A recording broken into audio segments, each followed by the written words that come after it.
Di Gedung Putih, Presiden Eisenhower menantikan kedatangan tamu beliau.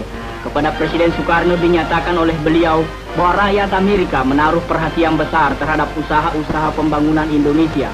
Dan beliau mengharapkan mudah-mudahan kunjungan kepala negara yang ke-6 besarnya di dunia ke Amerika ini akan memberi teladan yang bermanfaat bagi rakyatnya.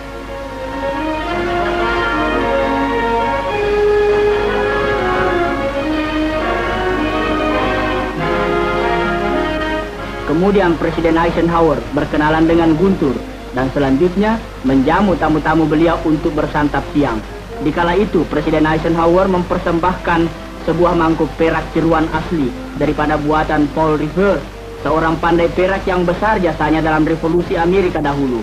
Presiden Soekarno yang sangat menghargai para pemimpin revolusi Amerika pernah memuji Paul Revere dalam pidato beliau di konferensi Bandung tahun yang lalu. Suatu hadiah yang dipandang tepat, dan sebaliknya Presiden Soekarno menghadiahkan sebilah keris kepada Presiden Eisenhower.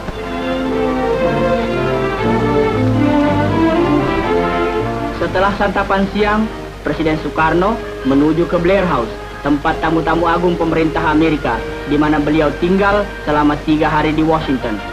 Di gedung tersebut melambai sang Dewi Warna dan bendera lambang kepresidenan Indonesia.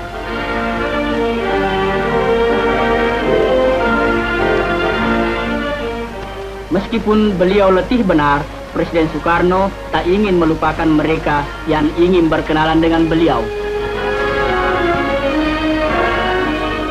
Esok harinya,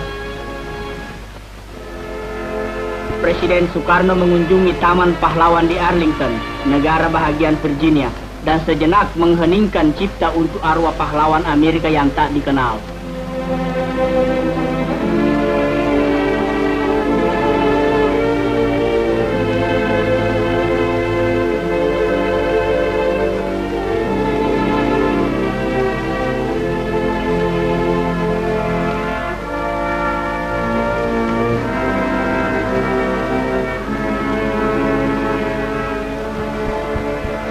Mengunjungi taman-taman pahlawan bagi seorang tamu hanyalah berupa sebagian daripada protokol. Tapi di sini, di Mount Vernon, di makam George Washington, upacara ini lebih pribadi daripada kunjungan resmi.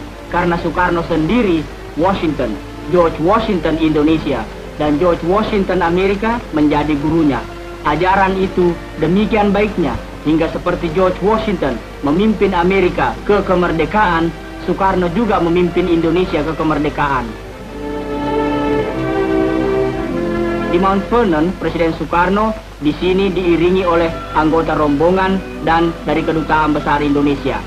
Karena hari itu banyak juga orang lain berkunjung ke sana, maka adanya Presiden Soekarno di situ pasti menambah pengetahuan mereka pula, terutama dalam ilmu sejarah bagi para siswa yang kebetulan ada di situ.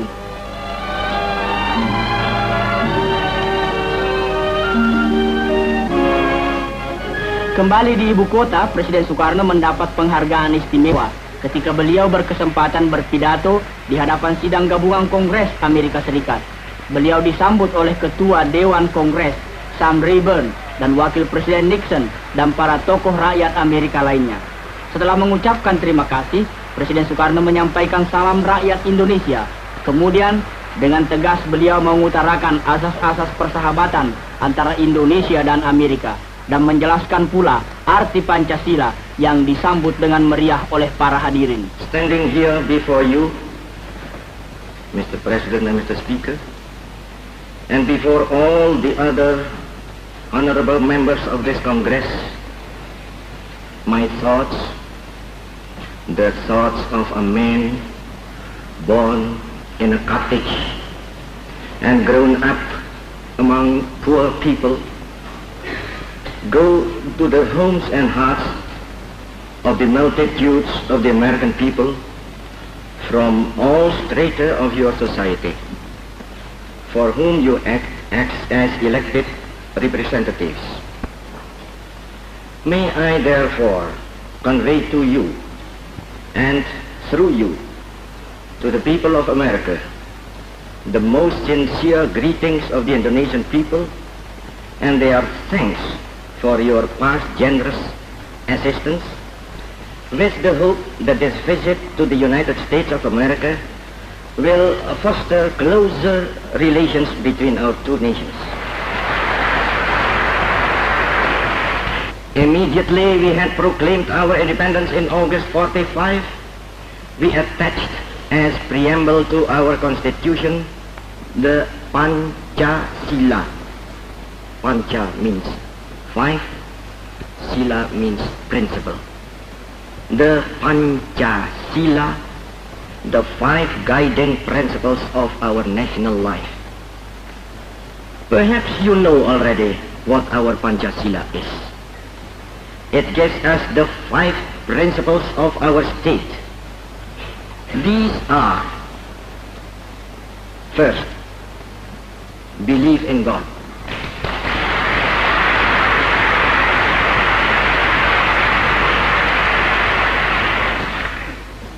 Second, nationalism.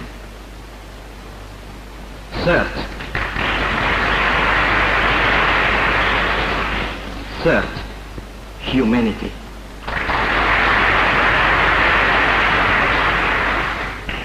Fourth, democracy.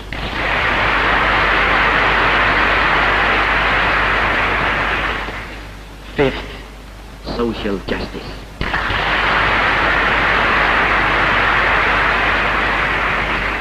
May God give us, America and Indonesia, the best friendship which has ever existed between two nations. Thank you.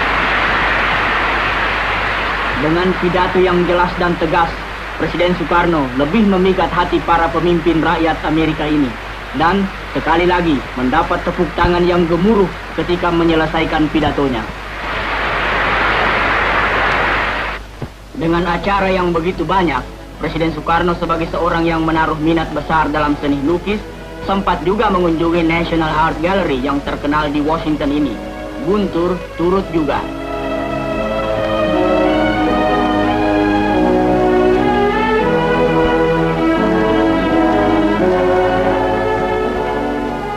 Di dalam, pemimpin besar Indonesia itu dan putranya berhadapan muka dengan Presiden Amerika yang pertama, George Washington, dan keluarga.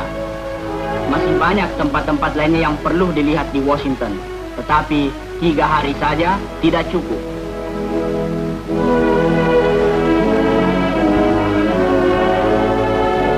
Tugu Washington hanyalah salah satu peringatan bagi kepala negara ini, tapi melebihi tugu-tugu ialah rakyat.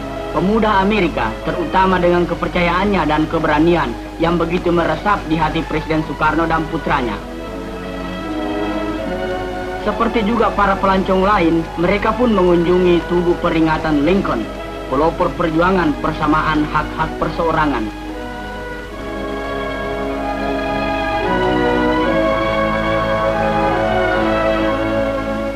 Dari sini nampaklah pula tugu peringatan Jefferson, seorang pemupuk dasar persamaan.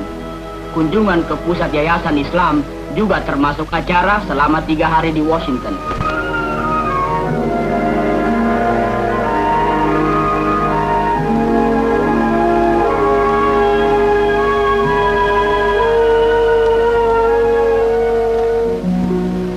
Kunjungan ke Washington dianggap belum lengkap bila mana tak melihat gedung Mahkamah Agung yang melindungi keadilan di Amerika Serikat.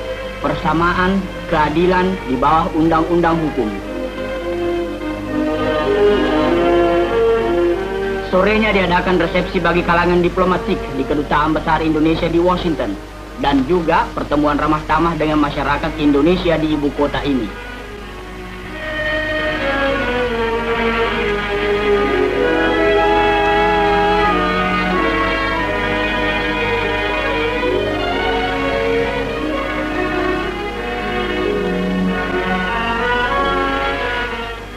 Bertempat di Hotel Mayflower, diadakan jamuan makan oleh Presiden Soekarno untuk Presiden dan Nyonya Eisenhower.